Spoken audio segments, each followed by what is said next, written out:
What is going on, Cultivate family? I hope you are all having a good week so far. I'm just recording this before doing my first run for the week, and fingers crossed it's not going to absolutely piss it down all over me.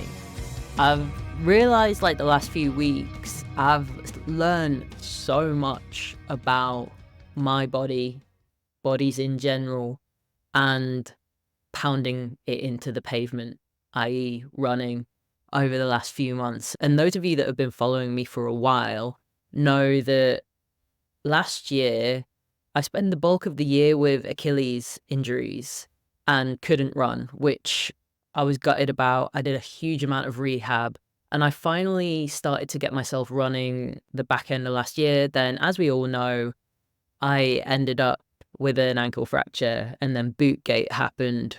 I'm calling that bootgate, yeah.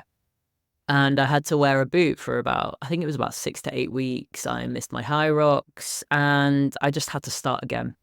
Now, the realizations that I had over the last couple of years is why so many people struggle to get into running and end up hating it or end up being injured. And I think a lot of the time, running is awesome because it's so accessible to people that have the means to do it. You don't need to spend a lot of money on it. You literally just need a pair of trainers that aren't gonna fuck your feet up.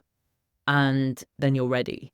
But the problem we have is that when people make up their mind to get into it, often we go in all guns blazing. I've done that so many times. And that's when injuries happen.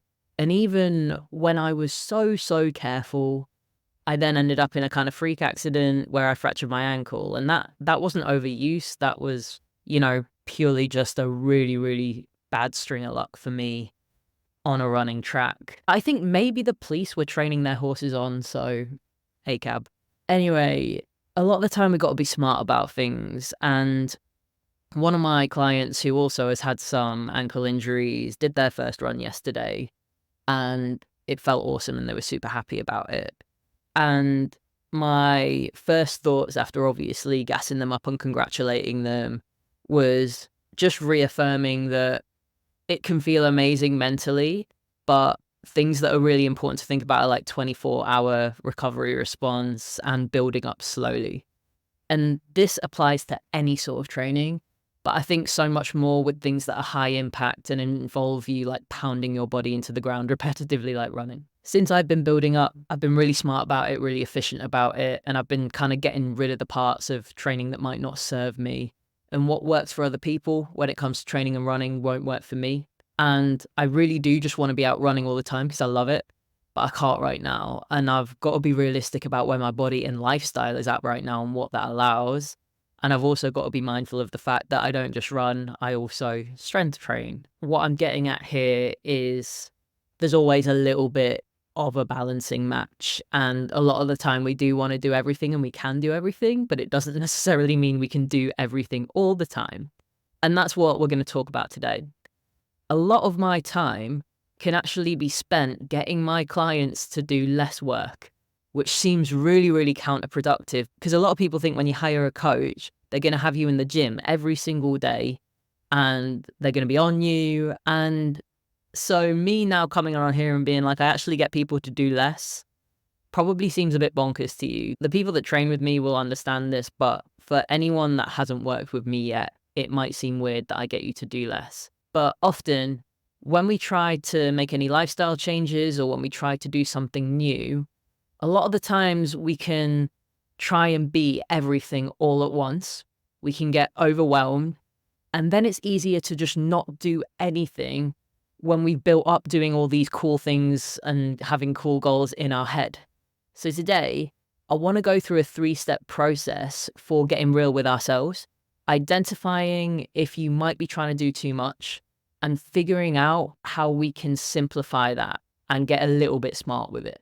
So before we get into that, if you are currently feeling super overwhelmed with your fitness goals or navigating your nutrition, coaching is definitely a great way to take some of the guesswork out of the equation. It's what I help people do. So spending anywhere between 3 to 6 months, maybe longer if you want to and have the means, getting some guidance and figuring out what works for you with an awesome community that has your back, with someone doing awesome workout programming that you actually like, with an inclusive approach to nutrition, the chances are if that is your flavor, you will very much be the flavor of person that I want to work with as well. So just hit the form in the show notes and let's have a chat. For those of you that are maybe worried about cost, I have all my prices on my website. I always do. But if you don't have the means to get a one-to-one coach right now, one good step towards getting some structure and feeling a little bit less overwhelmed would be some sort of workout programming. And I have a low-cost workout subscription app called Superhuman that's $14.99 a month, and it's a great way to get started. Anyways, let's get into stuff. Are you trying to be everything to everyone? Are you trying to do 6 hours of meal prep, work out 5 times a week, work a full-time job, have some fun hobbies, socialize, do some fun stuff, whilst also leaving room for self-care, journaling, sleep, meditation, reading, Netflix, and anything else? Do you feel like you get to Tuesday or Wednesday and everything is going really well, but then you fall off one of those things and then you find that the rest of the week just goes to pot and you just throw everything out the window because it's a bit too much? And do you feel super overwhelmed at your task list and all the things that you want to get done every week? Because that has been me over and over again, just trying to be everything to everyone and to myself all at once. And safe to say that always ended up in burnout. I had really unrealistic expectations of myself. I had really high standards for myself that kind of weren't relative to the capacity and the time that I had. So the first step in figuring this out is getting real with yourself. Are you trying to be everything to everyone? Are you trying to do too much? Ask yourself that right now. And if the answer is yes, then keep listening. So we've maybe established that we are trying to be everything to everyone and to ourselves all of the time. So the second step is going to be to figure out, what do we actually want our lives to look like? What are our values? And we talk about values loads on this podcast because they're so important. All of my clients' values are very, very different. Some of them have huge career ambitions, making changes in the world and progressing in whatever field that they work in, especially a lot of my creative lot. Some of my clients' values are things like family and friends and being able to live comfortably and not having to worry too much about paying the rent every week, as long as they can make rent and live a fairly chill life. That's super important to them. Some people's values are living as their authentic self and maybe pursuing things that are going to make them feel affirmed and good in their body. And that may be someone that's transitioning or someone that's thinking about transitioning. I know for me, the things that I kind of value are having the time to move my body, being able to make awesome memories with my friends, go to a lot of shows, being able to play music. So when we're thinking about what we actually want our life to look like, what are the priorities here? So if we take this in the simplest form, someone might want to be able to work out consistently, have fairly decent nutrition, feel energized, focused, enjoy fun foods, but also eat well. We might want to feel confident and euphoric in our bodies. We might want to have a good work and social life. Now, when you've outlined what you actually want your life to look like, what are the key things? Are there any sacrifices that you need to make for your life to look like this? That's the first question. And the second is, are you prepared to make them? And the third question is, are they in line with your values and your goals for what you want for yourself? Now, the reason I ask people this so much, specifically clients, is because often someone will come to me saying they want to be absolutely jacked, shredded, visible muscles, super lean, super strong. But then when we actually dig into it, they don't necessarily want to restrict and control their nutrition because it's not in line with their values. And those are two quite contrasting goals. Now, as we always say, there's not anything wrong with wanting to be Shreddy Krueger. But for most people, living a really restricted nutritional lifestyle won't be enjoyable and it won't always fit in. Because if we take professional bodybuilders and physique athletes, the best part of their year is spent in prep mode. So they're slowly lowering their food intake as they get through their prep, all to then step on stage and compete. And I think it's really easy to forget that when we see people that do that online, because that's not our job and it is theirs. It's a sport, right? And it's kind of the same with athletes. Athletes might do double sessions 5 times a week, 6 times a week. But if you're a person that works 5 days a week and you have a commute and you want to have a social life, realistically, you're not going to be able to fit that in. So it might be that we have a bit of a middle ground. If someone comes to me and says they want to get absolutely shredded, but they also want to have a good food relationship, the middle ground might be that we train hard and we eat mindfully, but we don't necessarily have a life living out of MyFitnessPal. And yes, you may not end up being mega lean and shredded, but you will live an enjoyable life in line with what you value and not put yourself through a process you don't enjoy or even think is good for you. And I have these chats with clients a lot because, especially from a body euphoria perspective, a lot of us really, really like feeling strong. And a lot of us really, really like seeing like muscle mass and seeing our muscle tone in our body. And there can definitely be a fine line. I had one of my people say to me yesterday, I really like my arms at the moment. I'm just becoming obsessed with them. But I feel strong in my body, and that is so much more important for what I want for myself. And I absolutely love that. Another example here, when we're thinking about what we actually want our life to look like when it comes to health and fitness. If someone comes to me and says they want to train 5 times a week, but they've got a 90-minute commute twice a day, their gym is nowhere near their house or their work, it does mean they will have to sacrifice other areas of their life to get there. And it can happen, but it might mean they see their friends less, they have less time to themselves to chill, and they have to be super on it with organization. It won't be a quiet and simple way of life, it will be hard work. And if people want to do that, then that's absolutely wicked. But if that also didn't sit well with someone, then the middle ground might be 3 workouts a week and a bit less of an intense week in terms of time management and planning as a result, so you can be a little bit more relaxed and maybe feel a little bit less stressed. So this is what I mean when I'm saying a lot of times I ask people to do a little bit less to begin with, and then we figure out if that fits into their life. So we've established that we might be trying to do too much. We might be trying to be everything to everyone. We've thought about what we actually want our life to look like when it comes to work, family, social life, health and fitness. And maybe for those of us that are pursuing transitions or gender affirming surgery or treatment, that goes in there as well. Now I want us to meet ourselves where we're at. What is realistic for right now? Where are you at in your life right now? So do we need to regroup and figure something out that can work sustainably with how your life is looking at this current moment in time? I had a call with a client this week, and they've just graduated from college and they're doing a bit of work over summer until they start an apprenticeship in September.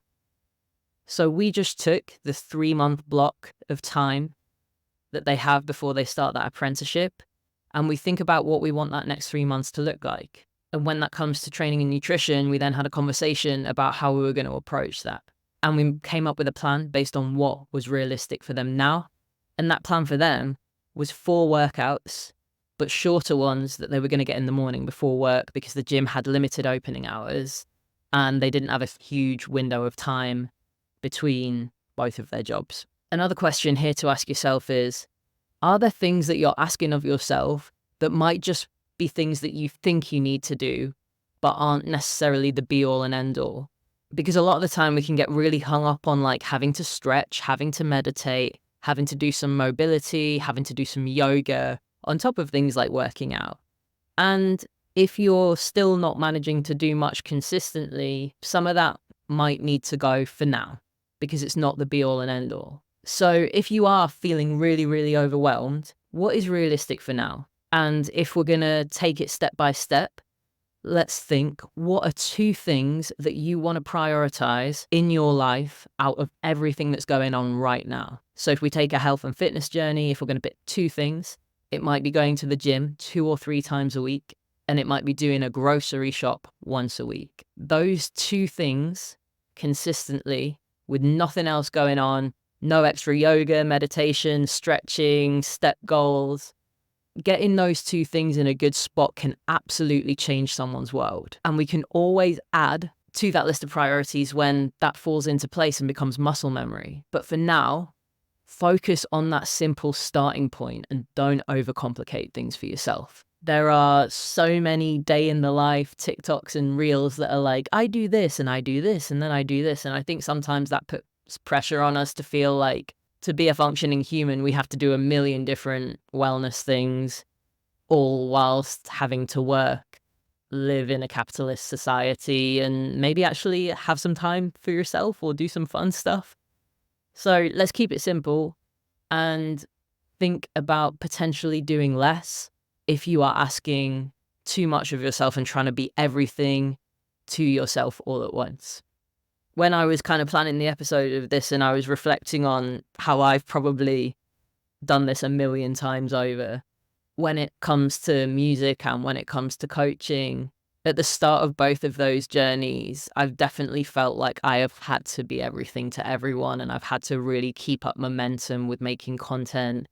I've had to work super, super long days. But a few months ago, towards the back end of last year, I sat down and I thought, well, what's really important to me right now?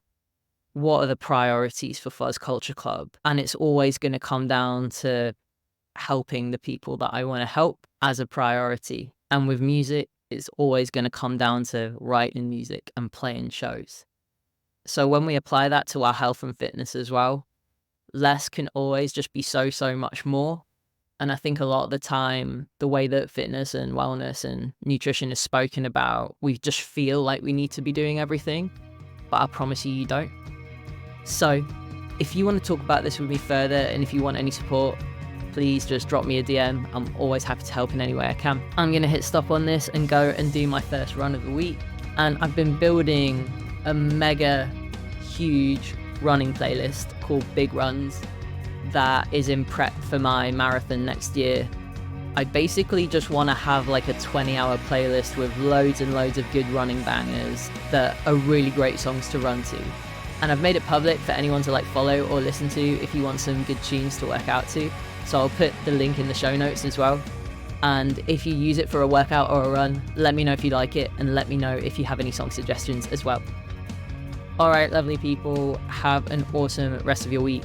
Take it easy, Cultivate family. That is me out. See you later.